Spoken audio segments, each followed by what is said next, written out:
Doctor Who first aired November 23rd, 1963. In that time it went through 8 different Doctors and finished around 1990. In 2005, Doctor Who was rebooted, and since then has been running as one of the most popular BBC shows. In that time it has also run about 5 Doctors. Those Doctors go from continuing the story from what is now known as Classic Who through to present day. Our Doctors have been the 9th Doctor being Christopher Eccleston, 10th Doctor David Tennant, 11th Doctor Matt Smith, 12th Doctor Peter Capaldi, 13th Doctor Jodie Whittaker. By a technicality, we have some extras. We have 10th Doctor number 2, technically 11th Doctor, Metacrisis Doctor, who is David Tennant. We have the War Doctor, John Hurt. And we have the 14th Doctor, who is also kind of counted as the 16th Doctor, who is also David Tennant. This year was the 60th anniversary of Doctor Who, and the 100th anniversary of the BBC. With Russell T Davies once more helming the show, we were given 3 specials that spanned 3 weeks, starting from the final week of November and finishing in this week. These episodes are available to watch on Disney Plus or BBC One, wherever you are. And today I want to, as an avid Doctor Who fan, I want to review these special episodes, which is going to be fun. So this series of specials reprises David Tennant as the Doctor. He is completely different from his role as the 10th Doctor, and it also brings back Catherine Tate as Donna Noble, who is now Donna Temple. So we have some returning faces, which is great. And our 3 episodes are entitled The Star Beast, Wild Blue Yonder, and The Giggle. I will go through each of these separately. Be warned, there are going to be some big spoilers, and most of these are just my opinions. I will endeavour to maybe do a more thorough analysis another time. I don't know, we'll see. I would love to analyse Doctor Who, but there's just so many episodes. I'd probably have to go with like a specific season and analyse them like that if you want that. Let me know if you'd like to see me analyse Doctor Who. I would really love to do it though. So, we start with The Star Beast, which was released 2 weeks ago. This one introduces us to the new 14th Doctor, who is a little bit more human and is very confused about why the specific face of the 10th Doctor returned. This Doctor lands in London and is greeted by a crowded area and notices Donna off to the side. And at first, knowing how his face looks, he's avoiding Donna because, she might remember him, and yeah. Context, Donna was in season 4, or series 4. They renamed them to series in the reboot. Donna was in series 4. She was the companion of series 4. She absorbed some regeneration energy from Metacrisis Doctor, and she became a hybrid, a Dr. Donna. And the Doctor had to erase her memory so that she wouldn't die. So that is why it is so tense in this first special episode, The Star Beast, that it's so tense. Like, if the Doctor sees Donna or Donna sees the Doctor, will she remember him and will she then die? That sort of thing. So, as we watch, she's then approached by her daughter Rose, and so then she meets up with the Doctor. And from here I wrote notes. I'm just going to go with the notes, because you can watch the episode. I'm not going to tell you the entire episode. That would be boring. Our major villain is a creature known as the Meep. The Meep is a definitive article. The Meep has pronouns that are just the Meep. And And the Meep is like a larger Mugwai, like Gremlins, Gizmo from Gremlins, but completely white with these huge brown eyes and some shaggy white coat body, which just looks so cute. These tiny little hands. And the Meep meets Rose, Donna's daughter, first, and Donna confuses the Meep for one of Rose's dolls. Rose has been making these dolls, and later on we'll talk about the dolls and things.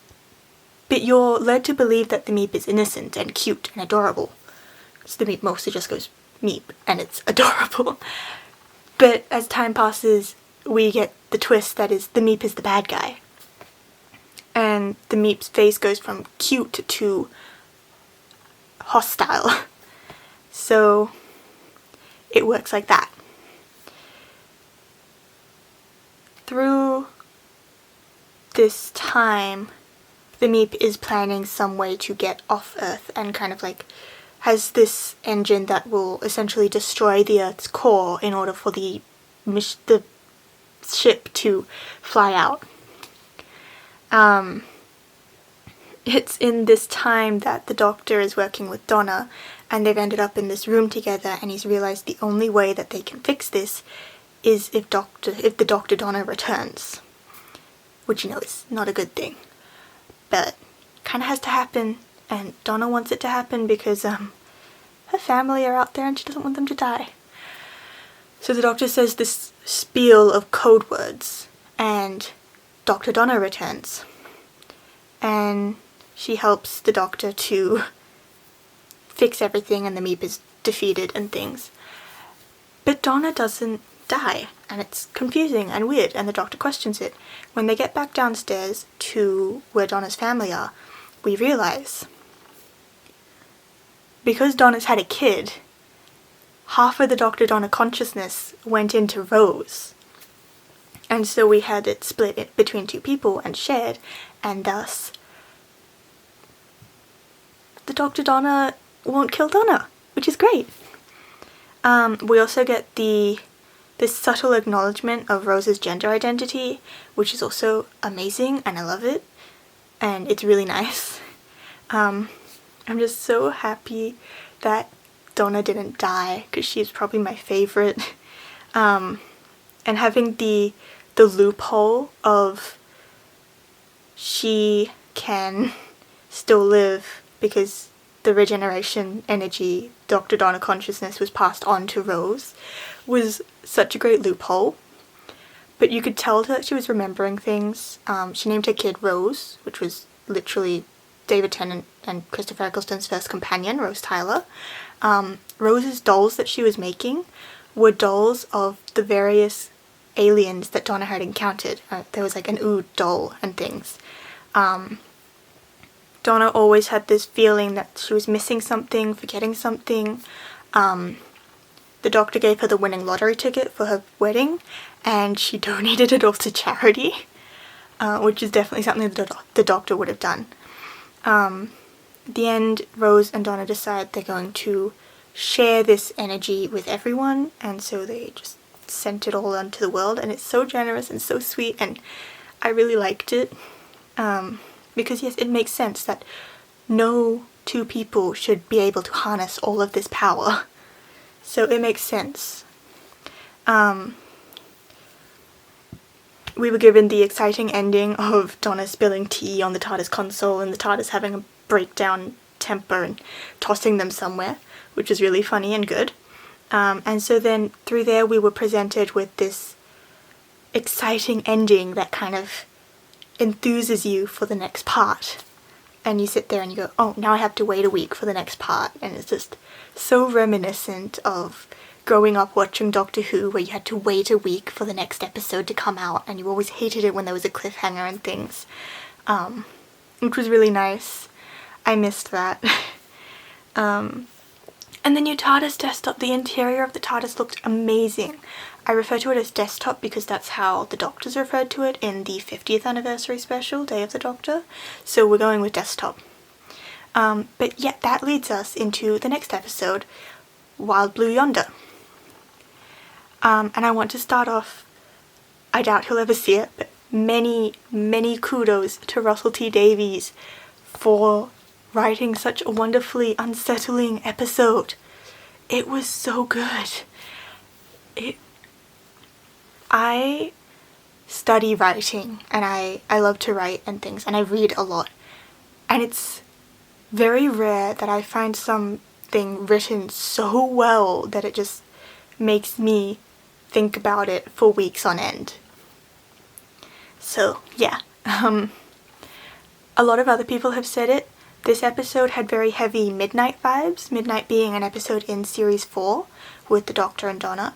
And one of the major vibes for this episode was that the audience know as much as the Doctor and Donna did until about halfway through when everything was revealed.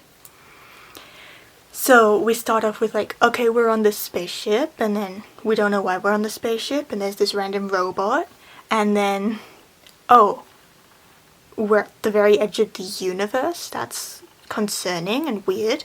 And then just things slowly start piling together, and we're getting these tiny little clues until later on we get the full picture and we're like, oh, this is not good. There was also that really cool touch at the start with Isaac Newton and learning about him and gravity and stuff. And he can't remember how Donna and the Doctor said gravity as the pun, and so he ends up calling it mavity, and that little tiny thing got carried on through the rest of the episode of like, yet now Donna only refers to it as mavity and not gravity because she can't remember it because Isaac Newton changed it, which I thought was really, really good. The little robot, he's not actually that little, he's about life-size robot, on the ship here that I'm going to call Jimbo because Donna and Doctor call him Jimbo, so I'm calling him Jimbo. Actually a fully functioning puppet. The behind the scenes mentioned that he's a fully functioning puppet. They had him up on like a structure, and then they would lift him and then move him forward a bit enough just to have him look like he stepped forward and then put him down again. So it's like a giant stop motion puppet, which is just amazing. And I would really like a Jimbo figure. Some lines that were absolutely terrifying but wonderfully delivered by David Tennant.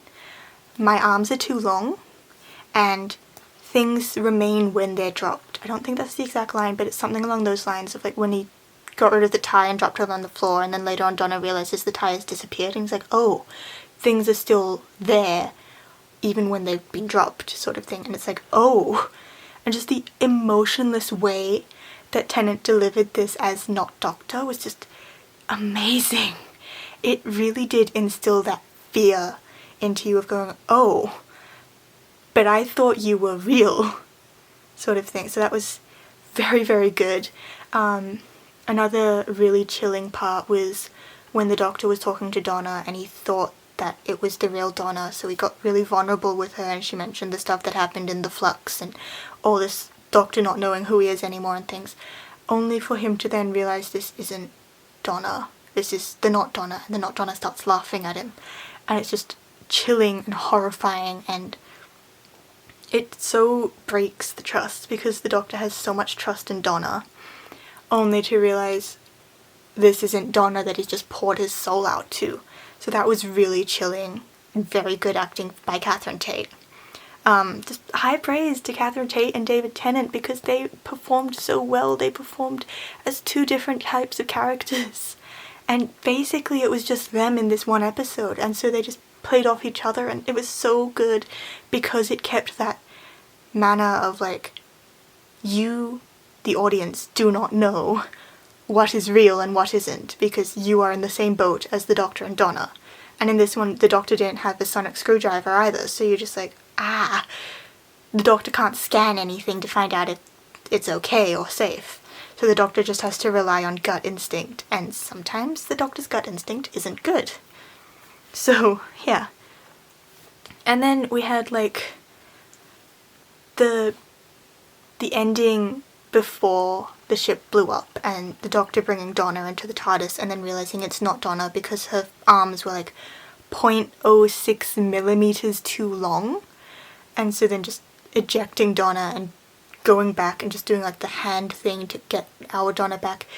In a way, it was kind of reminiscent to the episode The Fires of Pompeii from season 4, where the Doctor left this family in Pompeii as the volcano was erupting, and Donna just pleaded with him to please just at least save them. And so then he comes back and you get like this shot of like the family all huddled together as the lava's getting closer, and they're so scared, and the light of the TARDIS comes up and the Doctor opens the door, and the Doctor and the family are just reaching out as the Doctor reaches out for them, and it's a really good scene, and it's a really good way the camera works, and I love it. And then you got like the end when he returns Donna back to Earth and she goes out of the TARDIS and you get to see who's out there, and it's Wilf waiting, and you're just like, Wilf! Because one of the best parts of Donna's season was her granddad, Wilfred Mott, the only one who could still remember the Doctor after he erased Donna's memory, and the one who helped him in the End of Time episode and all that, and we got to see Wilf again. And this is after we got the news, like we, the audience, the fan base, got the news that Bernard Cribbins passed away while filming, and it's like, oh, this is so nice, but this is also the last time we're ever going to see Wilf, and it's bittersweet in a way, because we're happy to see him, but then we're also really sad because we're never going to see him again. So that was really great to see. Yeah. And then you get like the cliffhanger of there's a big explosion, what's going to happen? Which leads us into the giggle. The giggle is terrifying in a different way. And when I say that, I mean there's a point where the Doctor talks about a thing and I actually turned off my iPad because I got scared of it. So we'll start with the beginning with the puppets, the Stooky puppets I think they were called. I can't remember the name of the puppet, they were like Stooky or something. They looked very uncomfortable. They made me uncomfortable to look at. Neil Patrick Harris was in this episode. His accent game was off the charts. German to British to there's that one moment he was American, he does a little bit in French, and it's just so good. Great accents. Says me, who has a very weird mixed up mutation mutt accent. I liked the accents. I liked that they brought back previous companions from the classic Who era. They did that as well during the Flux as well. We had Ace and I can't remember the other one. And then in this one we had Melanie, I think her name was. She was the 6th and 7th Doctor's companion. So around the 80s. We had some moments in like the labyrinthine reality bent world that is the Toymaker's world, where we had that moment where Donna was met with the wife, Stooky Bill's wife, where she was saying all those poems and things and completely unsettling us all, and then Donna just like picked her up and it's like, I can't remember her exact moment, but Donna was able to then poem her way out and just hammered her against the wall, and it's like we could see that Donna has grown enough to protect herself. Not that she never could, but she doesn't scare as easily anymore, which is great. Like when we first saw her back in like series 4, she was still quite nervous about the world and these new things she was meeting, and she was a little confused and her cognitive abilities weren't as good. Like the Doctor had to remind her she had 3 fingers to use the Sontaran hand thing and stuff, so she's grown and matured enough now to be able to do things without the Doctor telling her what to do. And I just think that's really, really great. The episode also called back a couple times to the Doctor's adventures with Donna in the past. There's a whole part she lists off the different aliens she's seen and things and stuff.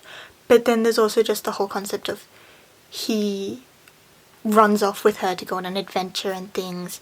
They take part in some stuff, they have some fun and all that. So it's just like you get to see these two and their chemistry again, and it's so sweet and so nice.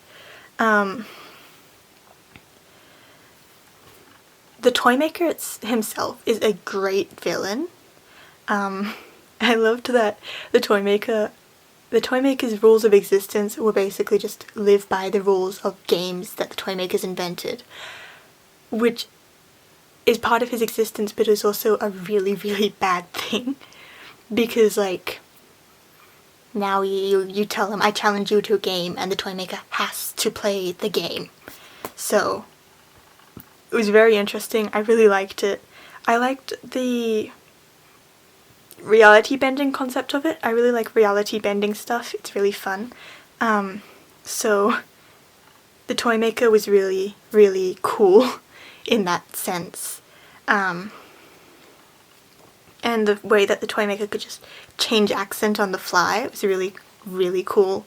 I think the Toymaker is slowly becoming one of my favourite villains. He's like up there with the Master, you know, like the sassy villain who's got their own rules and things, and the Doctor has some trouble defeating him. So yeah. On to the ending, pretty much. That brought me to tears and then made me laugh, and then yeah. The Doctor regenerating. It was such a different way. Made me kind of sad because you had like Tennant delivering the lines of like, okay, let's do this, and allons-y, which I learned was like the French for let's go, which is the complete mirror to when Tennant first regenerated and said I don't want to go. So it was just like, my heart. But then not being able to regenerate, and so having to get the two companions to pull him apart so that he can pull apart between the Doctor and the new Doctor. That was really cool. So this concept of bi-generation, where you've got the two Doctors existing, is really good, and it has an opening now that David Tennant can always return to the franchise if he wants to. We could have a whole spin-off series of his adventures with Rose, you know? So on a side note, I think it's interesting that David Tennant's companions always end up with a Doctor. Rose got the Metacrisis Doctor in series 4, who is human completely, and so Rose gets to grow old with this Metacrisis Doctor, and then you get Donna with this retired Doctor. It's really sweet and really nice. It's the entire ending where you see the Doctor interacting with Donna and her family, and just like referring to himself as like part of the family, like brother-in-law and things, which means that he thinks of Donna more as a sister than a best friend, which is really sweet and really nice, and it just made my heart really full.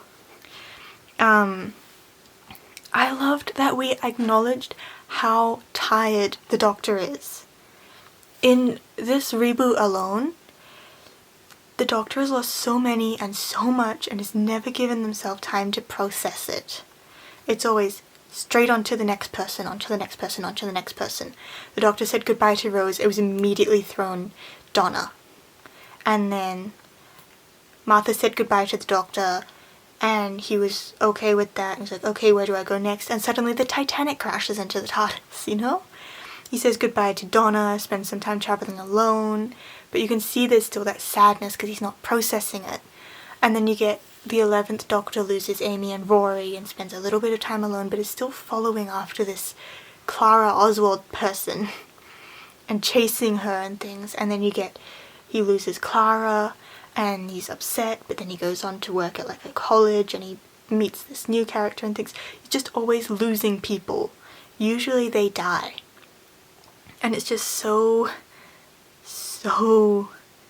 sad that the Doctor never gives himself time to process it. So now that you've got the bi-generation, I like to think that now Tennant's Doctor can process all of it, can take the time to process it, while the new Doctor can have the time to just have fun. On this topic of losses, the way that the Toymaker used a puppet show to twist the stories of Amy, Clara and Bill really helped to misread the past 10 years of the show. And then you hear the Doctor defend each story with some different way, like, oh, but Amy got locked in time and she's happy and things, or Clara's stuck in the final seconds of her death, or Bill's consciousness still lives, you know? It shows us that the Doctor's trying to convince themselves that those endings weren't as tragic as they really were, and also gave us a look into the Doctor's psyche. You can see the Doctor is just over here minimizing the problem so that it's not hurting as much, which is horrible because we've seen the Doctor react to each one of these deaths with pain, with anger, with disappointment or regret, and you know these have hurt the Doctor so much, but the Doctor just won't process them, and it's just sad. So to conclude this video, because it's been 26 minutes long, these three stories, they worked to present us with a way to close off David Tennant's Doctor, gave us closure to Donna's story, and reworked the Doctor Who storyline to reintroduce our new Russell T Davies era. I think people are calling it RTD2. So we've got all these things happening. We've closed off Tennant's Doctor Who, we've given a happy ending to Donna, and now we've got this new thing, a new adventure to go on, and it's really cool. I am very excited to see how Nkuti Gatwa tackles the role of the Doctor, because those are some big shoes to fill. I want to know what his catchphrase is gonna be, because every Doctor has a catchphrase. I want to see what his staple wardrobe is gonna turn out to be. In just what we've seen of Gatwa's presentation as the Doctor so far, he's a calmer, gentler Doctor. He is freed from the many troubles he's faced over these last 18 years. And I'm excited to see where this new freedom is going to take us. And there is a Christmas special, so I'm definitely going to return to this after the Christmas special. It's just so nice to be able to talk about this show that I've grown up watching and be able to just talk about it and just, yeah. I hope you enjoy this review. It's gonna have very minimal editing. And yeah, keep an eye out, subscribe, ring the bell so that you know as soon as I record this review for the Christmas special. And if there's a New Year's special, then I'll record that too. I might just keep reviewing Doctor Who. I might actually step on board the Analyze Doctor Who seasons wagon.